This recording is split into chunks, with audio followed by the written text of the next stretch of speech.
Aye. Okay, so this is Wednesday, April 9th, Senate Institutions. This is Senator Rob Plunkett, the Vice Chair of the Institutions Committee, and Chair Harrison is with us by Zoom. But today we're going to be going through these three different, we'll hearing about from Richard Cate, University of Vermont, regarding the capital budget in just a moment, and later we'll be hearing from the Vermont Association of Conservation Districts, and then 3 o'clock we'll walking through the capital bill with Ledge Council. So welcome, Mr. Cate. I guess I'll take Russ's way of doing it and say welcome, and the floor is yours. All right. Thank you. For the record, Richard Cate, Vice President for Finance Administration at UVM. I'm going to test whether I can share. I guess I have to send a request, perhaps. Unless you have do you have the presentation there? There. Don't think we do. And then if I could have permission to share, then I can do it from here. Yeah, Kayla's working on it. Looks like you might be. All right.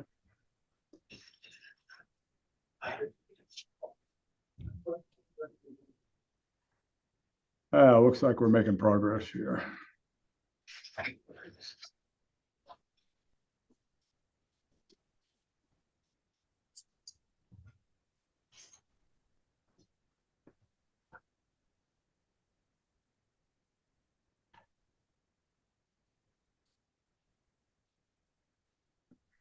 Sorry for the delay here. It seems to be. Yeah, take your time. It's still thinking. But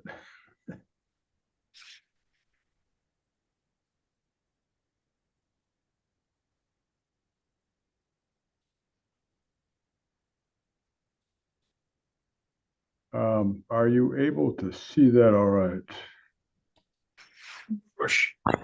You're sharing. Yes. Yeah. Now you're on. That okay? Yeah. All right, very good. Again, sorry for the delay.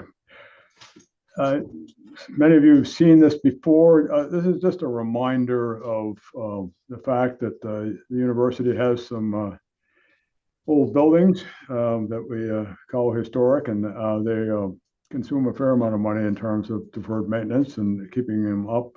The team actually does a pretty good job with that, with some rather limited resources. We have buildings dating back to before the Civil War, but it is something that is always a task to take care of, along with maintaining the younger buildings as well. This is just a graph that some of you have seen before, only extended out a bit. In a perfect world, we would be spending as much on our facilities every year that some number closer to our depreciation level, which is now closer to 40 million. But my numbers indicated that if we could even get to spend 30 million a year on our buildings, we'd be able to keep pretty good pace with our deferred maintenance. But obviously that's not always the case. Often is not the case. The blue here is indicates the state funding, capital funding we get. The green is what UVM provides.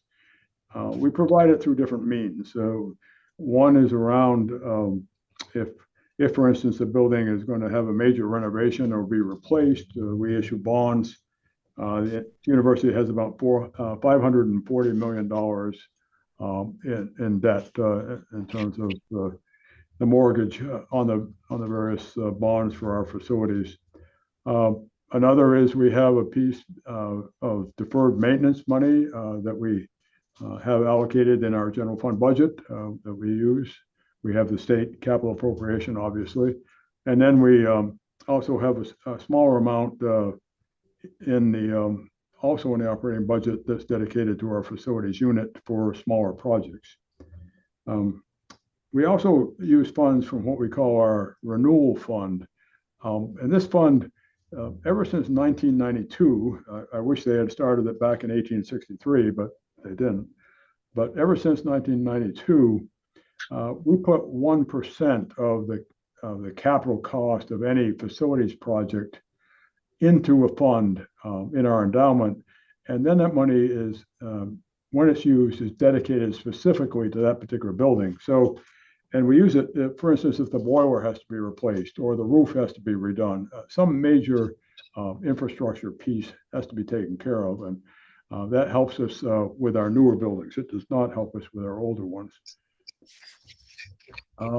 Few key points. The university has about 5.4 million square feet of space and 280 buildings.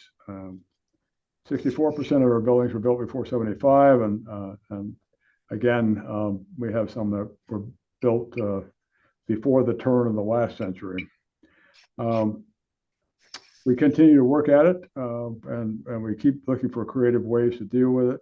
One thing I didn't mention before is we also try to take offline buildings that we are able to rid ourselves of one way or the other.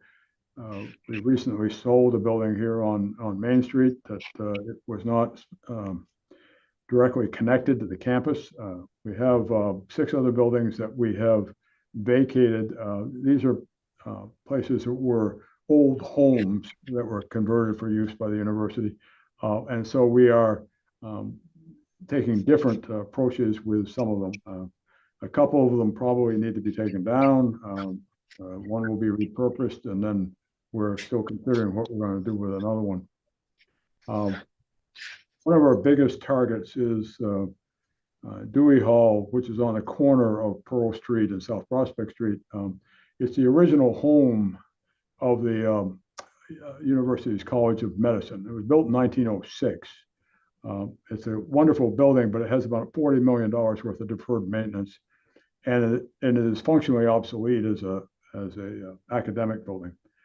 Our goal is to eventually make some renovations to our Given building, which is where the College of Medicine is located. And if we get the money to do that work, then we would be able to move the Department of Psychology up to Given, and they would be co-located with medicine. And then we would, this is not a building you would take down or anything, but it is an opportunity perhaps to partner with a private developer who could take advantage of historic preservation tax credits and repurpose the building possibly for housing. And then again, obviously, a little more on our capital appropriation. And our request for this year is 4.5 million. We know that less, somewhat less has been allocated in the current budget. We will be very pleased and appreciative of whatever you can provide for us. And that's the extent of my presentation and any questions you may have. Either of you have any questions? Richard, what's the state's ownership of the college? How's the state involved with the colleges as far as ownership? I'm having a brain cramp as far as of that. It's not. The university owns all of its property. Okay. It's unlike the state colleges and the like. No, we own it all and we pay for it all. Yeah, and you're doing a great job, and I know you guys have worked really hard to keep your tuitions low, where you didn't have increases for quite a few years coming out of the COVID times, which is appreciative of everyone. And I certainly see the $4.5 million ask, and I see we have 1.5 million in there, and I know you guys are appreciative of that as well. Would love to get you to that number that you're looking for, but things are tightened up here in Montpelier for sure. And I do want to make clear that that request is for the 2-year period. Mm-hmm. Yeah, rather than the one. Yeah. Yeah. Okay, that makes sense. And then Wendy, I should have asked you if you had any questions. Sure, you're there. Yeah, I am here. Great, we can see. Thank you for sharing today. And nice to meet you, Mr. Kate. I think somebody else was here last time, maybe. So did you say that the last building that you talked about, that was the building that you're looking for the additional funding for?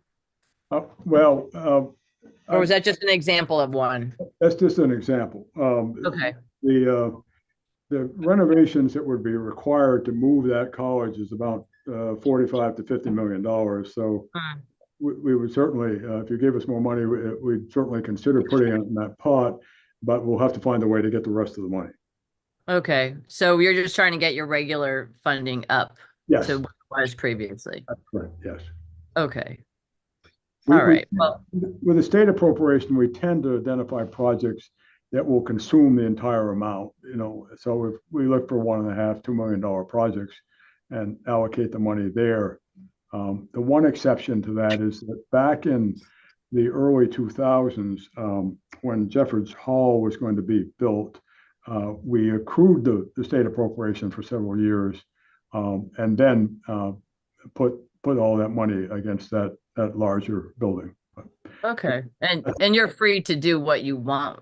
I mean, other than making sure it's capital, I would understand that you can do that. Well, you have a beautiful campus, and it's important to keep it that way. So, we will do what we can. All right, thank you. Thank you. Thank you. Good luck with your retirement, Richard. Thank you very much. Yep. Thank you, Mr. Kate. And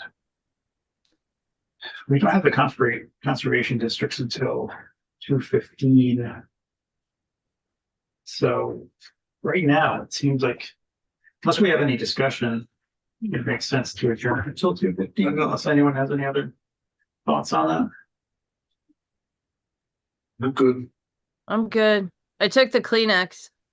You might need to get another box. I noticed I did get another box. Okay, good. If you're feeling better, but we can go on.